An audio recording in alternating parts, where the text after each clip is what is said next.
Ah oui, d'abord, je ne sais pas par quel bout le prendre. Je m'appelle Joe Gomis Ferreira. Je suis holnésien depuis 18 ans. J'ai été longtemps un éducateur spécialisé du Graja, sur les quartiers Europe et Rose devant là-haut. Et aujourd'hui, je suis encadrant technique dans l'insertion par l'activité économique à la ressourcerie demain pour Aulnay, Lormesnil, Sevran, voilà, et puis Villepinte bientôt et Tremblay. Par quel bout le prendre? Quand j'étais, je le suis encore un peu, on est toujours, quand j'étais éducateur dans les deux rues, dans les quartiers, un des éléments qui avait été assez déclencheur quand on parle d'insécurité, d'abord je rappelle que c'est un vrai fonds de commerce, la sécurité ou l'insécurité, ça, vraiment tout le monde en joue, c'est quand on a perdu cette police de proximité. Ça a été un sacré élément et qui, pour moi, a fait augmenter ce sentiment d'insécurité dans le sens où, à partir du moment où il n'y avait plus de relation, ça a été pire. C'est-à-dire, quand il y a une relation, elle peut être difficile, mais quand il n'y en a plus, moins on se rend compte, plus on a peur les uns des autres. Et c'est exactement ce qui s'est passé dans les quartiers. Alors je pense que le contexte que vous évoquiez sur les conditions de travail, de vie, font que les gens n'ont fait que s'isoler, quoi. Et que un des grands drames qu'on a aujourd'hui dans les quartiers, c'est que de manière générale, les adultes ont de plus en plus de mal à intervenir sur l'espace public.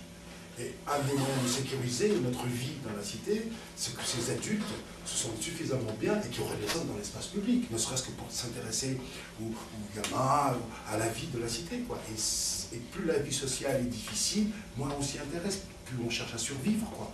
Mais ça, j'en parle, et je le vivais au quotidien. Et je peux comprendre qu'une personne qui ose s'adresser à un jeune en lui disant « mais arrête de faire tes bêtises », si aucun autre adulte n'intervient, mais je peux comprendre qu'elle se sente complètement dépassée par les événements. Et cette situation en elle-même, pour moi, elle ne me paraît pas normale, quoi.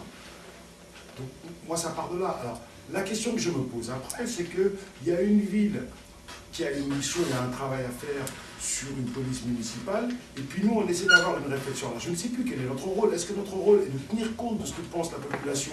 Et au fond, qu'est-ce qu'on va mettre en place en termes de prévention pour lui faire changer d'avis? Parce qu'on sait pertinemment que les gens vont dans ce sens-là. Quand on parle de logement, je parle de l'ANRU qu'il y a là-haut, les gens sont contents de trouver un logement à partir du moment où il y a 2 ou 3 sas de sécurité. Parce qu'on est dans ça, quoi.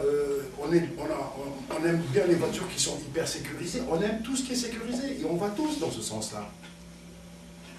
On a fait une petite enquête sociale au Merisier, voilà, il y avait 3 sas d'entrée. Au bout d'un an et demi, les gens qui habitaient là, ils se plaignaient du fait qu'ils n'étaient plus du tout au courant de ce qui se passait dans le quartier. Et quand on leur répondait, mais pour rentrer chez vous, maintenant, il faut ouvrir 3 portes, donc du coup, on ne vous met pas au courant de ce qui se passe dans le quartier, et ils s'en plaignaient. Alors, au début, ils sont vachement contents d'y aller, je suis sécurisé, il y a 3 trucs, on ne peut plus m'atteindre, et après, ouais, mais ça m'isole et ça ne va pas. Alors, c'est fou, quoi, la vie. Elle nous emmène dans des choses qu'on croit peut-être bonnes pour nous, puis qui, au bout du compte, nous coupent de la vie sociale et qui, finalement, nous rendent mal, quoi. Donc, moi, en tant qu'éducateur, je souhaiterais beaucoup que, d'une manière ou d'une autre, les autorités reviennent en lien avec les gens dans la vie des quartiers. Et que si cette police de proximité qu'on avait avant, et qui nous a coûté cher en termes de relations avec une partie de la population qu'on a complètement stigmatisée aujourd'hui. Tellement stigmatisée que nous tous, et je m'y mets dedans, je rappelle à tout le monde qu'aujourd'hui, ces jeunes qui posent difficulté, on les regarde aujourd'hui beaucoup plus pour les problèmes qu'ils posent que pour les problèmes qu'ils ont.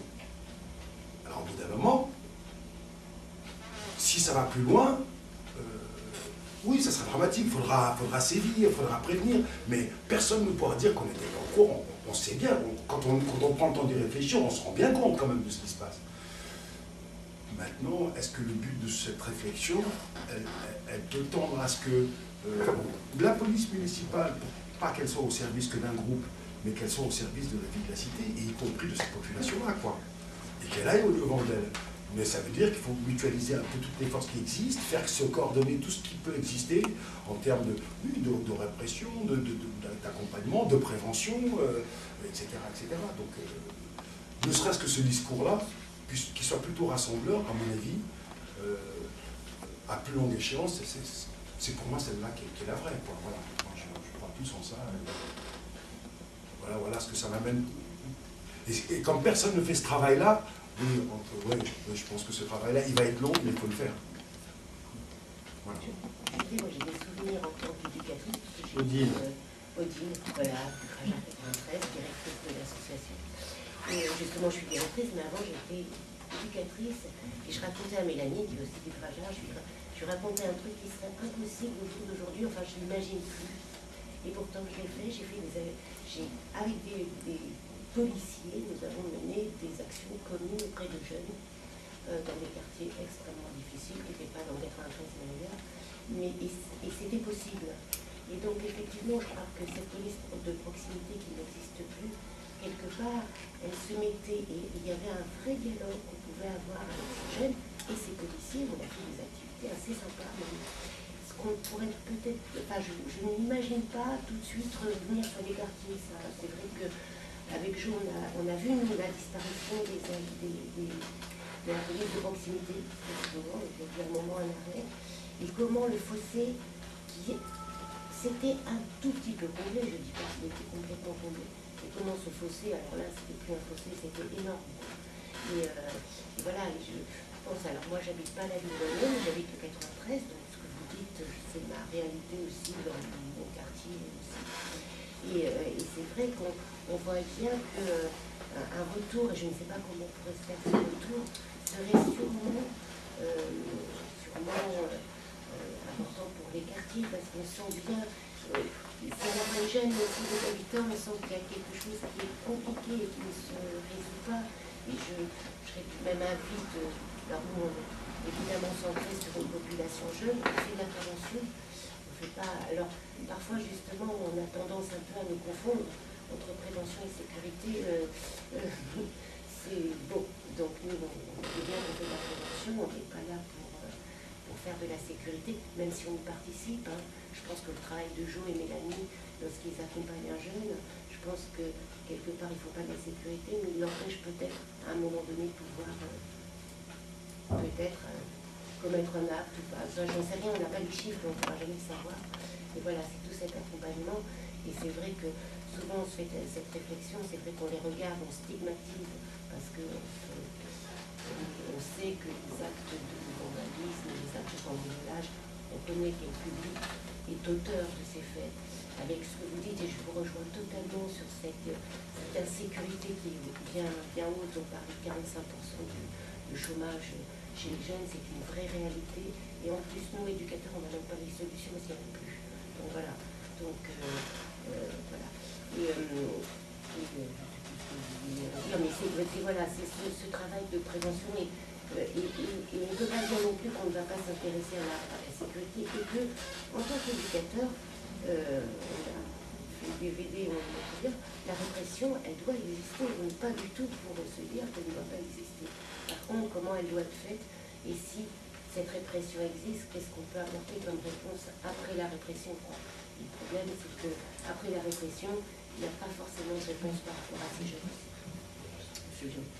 Hein, des solutions plutôt éducatives, des solutions, voilà. Je pense que la répression, c'est bien, mais il faut l'accompagner de quelque chose d'autre. Voilà. Pour ceux qui n'ont, si vous avez la possibilité, je ne sais pas s'il va passer dans le réseau des cinémas, d'aller voir le film La Gamelle qui a été réalisé sur cette question de la prison, de l'enfermement, de la récidive, des solutions et du parcours de certaines personnes qui conduit parfois à l'enfermement. C'est un film qui a été réalisé par Xavier Menu et une équipe du Grajar, ce quartier de la Cité de l'Europe.